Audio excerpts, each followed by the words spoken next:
Right. So, have you ever been to the Palace of Westminster, Guy? I did actually, yeah, Did for you? Yeah.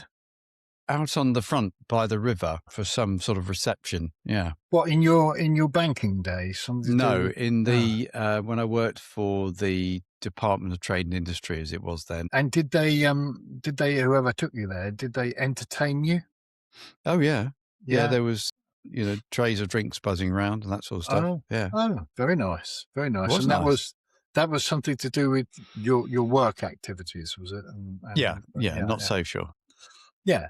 Well, you probably heard in there's a bit of a furore. I quite like that Hmm. a furore in the last Good week work. with this new MP the Greens have got. This lady who won the Gorton and Denton. I always want to say Yeah. Gorton and Simpson, but Gorton and Denton by-election. Anna Yep. Spencer. Yep.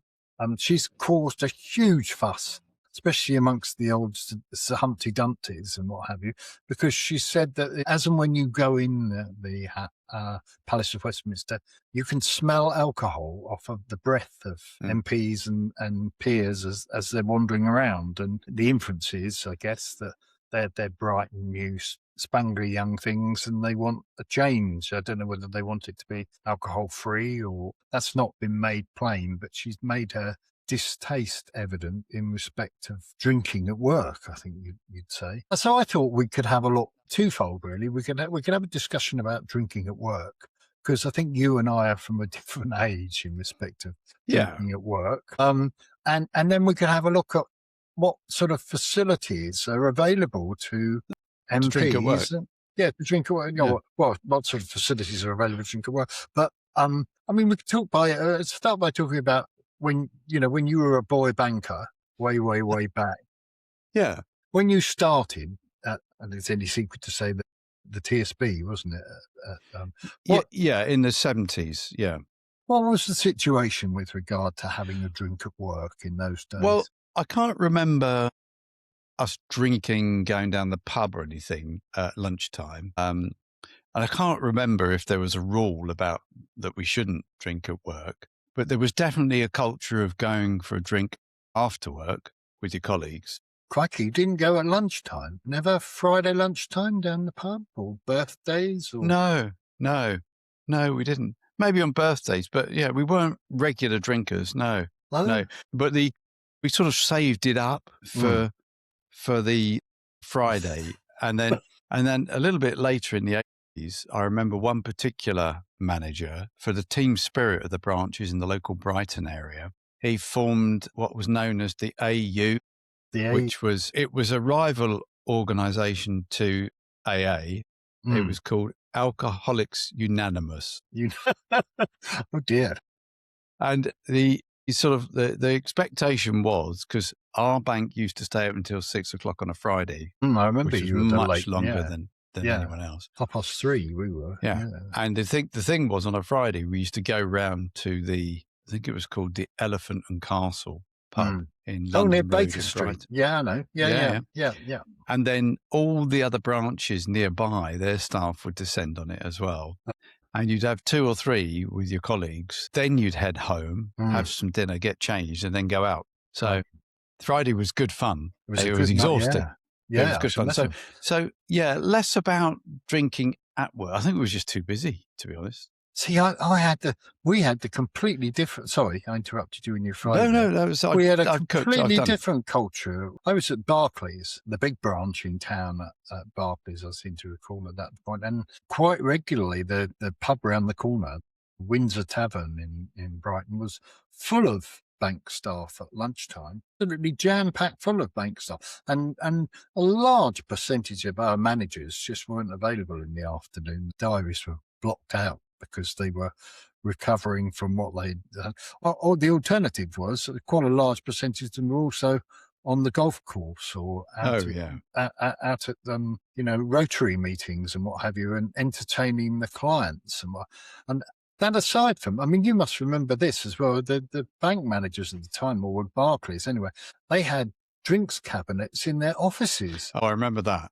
Yeah, when they had clients, sherry, Mr. Jones, or whatever. It would drink Well, I mean, I worked on the foreign exchange till Barclays for a while, and the chief clerk who used to run the foreign exchange till, when we used to shut the doors at 3:30, and the tea lady had come round with a trolley. Do you remember? Did you have a tea lady at all? We did have a tea lady. No. We had a tea lady. It was a huge building, to be fair. She'd come round with a metal trolley, and the chief clerk had come as she was bringing tea round. Chief clerk had come round with his bottle of whiskey, topping up everybody's tea with a tot of whiskey. Alcohol everywhere. Now, from my experience, I mean, I'm not suggesting this is necessarily the way that we ought to be operating today, but from my experience, it didn't do any particular harm. You know, there might be. You turned out all right, didn't you? There might be people who are alcoholics as a result of it. But now we've got to turn full turtle, and we've got a puritanical regime now where you're not expected to drink at all when you're at work. When I finished my career, you weren't expected, and I was a civil servant, so you weren't expected to go out at lunchtime and drink. You weren't expected to have, that wasn't expected to be affecting you in any particular way. Very puritanical. I'm not sure that's, how do you feel about that? Do you think that's a good idea? I mean, I've worked in all my recent assignments would be like that. There was an expectation that you wouldn't drink. And I think there are occasions when you might. So I think it was more a matter of you shouldn't habitually do it. You'd frown upon someone who every lunchtime was down the pub and having a couple of pints. And let's face it, you know, when you are a bit like the lady said, when you're opposite a colleague in the afternoon, you really don't want to get the whiff of stale beer, do you? Or wine or whatever it is. But I do remember when I worked at Barclays, one particular managing director she was leaving and she wanted to thank me for my services. And she took us to this quite nice restaurant, presumably on expenses. And we ordered a bottle of wine. And because I was expecting a glass, you know, I'll have a glass of wine. Would you like? I'll have a glass of wine. She said, oh, well, that's got to be a bottle. Okay. And we basically consumed half of it. And then she decided that it didn't taste right. And she waved the waiter over, something wrong. Some technical term that she knew about. And of course, that was replaced. And I can remember that afternoon trying to keep my distance from people I was in meetings with and just trying to string coherent words together. So to be fair, I probably didn't cover myself in glory then, but it was good fun. Making sure nobody was lighting a cigarette in the area with your fumes.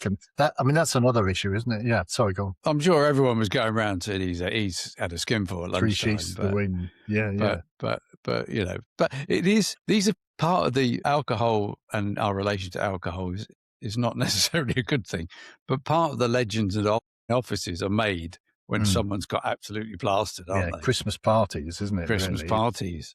Oh, yes. They're never-ending Christmas parties, is there? There was the company do, your local do, your teams do, and it went on and on and on. It's bonding, isn't it? Bit of bonding, never did anybody else. Anyway, I in this article, I wanted to look at what it was that is encouraging these people in the Palace of Westminster to drink. Now, how many restaurants and bars do you think there are on the Palace of Westminster estate? I don't know, but I do know they have also private dining rooms, so there's that as well. But anyway, I would say 6. There's a little bit more than that. 10. A little bit more than that. 15? No. 15 bars and restaurants that have their menus online. And now let's have a look at some of the prices. Oh, prices, you might find quite interesting.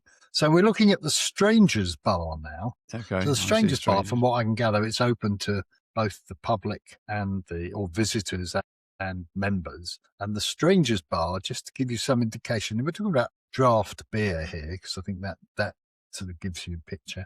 Carlsberg, this is a pint, £5.45 a pint. Bearing in mind this is central London. Yeah, reasonable for central London. £5.45. Guinness, £5.60. Strella Dam, which is a top end lager, £5.80. You wouldn't find that in a pub in central London. And you wouldn't need many of those to ruin your afternoon, would you? This has all got to be subsidised, hasn't it? Level Head IPA, £5.60 a pint. And then you've got the cider, which is £5.45. All very cheap for central London, I would contend. So I'm pretty certain there, and it goes on and on. But then I thought, well, I'll have a look at, take it a bit further and have a look at what's happening in terms of food. Let me suggest, how much do you think this was? Roast pork loin with breadcrumb topping, creamy sage potatoes and apple sauce. Well, you've suggested it's subsidised, so I'm going to go 10 quid. This is in the members' tea room, £4.25. Oh, wow. £4.25. Where could you get roast pork loin with creamy sage potatoes and apple sauce? Well, there's only one place I know I can £4.25. get that. That's round at 30p Lees. If you were going in there just for your leek and potato soup, £1.20. Oh. Chicken and smoked bacon carbonara with spaghetti and grand That sounds nice. Adano cheese. It does. £5.35. Crikey. Cottage pie, £3.80. These are 1980s prices. I mean, it's pretty disgusting, isn't it, that this is all subsidised for MPs who aren't doing too badly. I mean, lemon and thyme halloumi, not my cup of tea, £4.25. And I don't know who Eve is, but her pudding, Eve's pudding, was £2.75. This was last November. That's ridiculous, because you asked me earlier in a different segment about the sticky toffee pudding index. It's now up to £9 is the most expensive I've had. Well, not if you're in the... No, not if you're in the Palace of Westminster. No. So well, it's a good gig, isn't it? It is. Just and the top end, we're going silver service here, which is the they're really posh restaurant, and they've got sirloin steak with roasted king oyster mushroom, green beans, French fries, roasted garlic and parsley butter, £16.60. If you're going for the chicken, brandy glazed chicken breast, sweet potato puree, buttermilk fried chicken thigh, cavolo nero, peppercorn sauce, £11.10. £11.10. I think most people would be pretty disgusted, wouldn't they, really? I mean, going back to your days, I know we're going, you can cast your mind back that far. You ever had any subsidised food? Can you remember? I sort of vaguely remember we had luncheon vouchers at one stage, part of your package. And then when I've worked in some of the big bank head offices, it didn't feel that subsidised, but it wasn't rip-off. No. Because that's how the caterers got the contracts, by making a reasonable value. But nothing like those prices. They're astonishing, aren't they? I think they ought to be looking at those, if not the drinks, in terms of whether the peers and the MPs are having a few too many.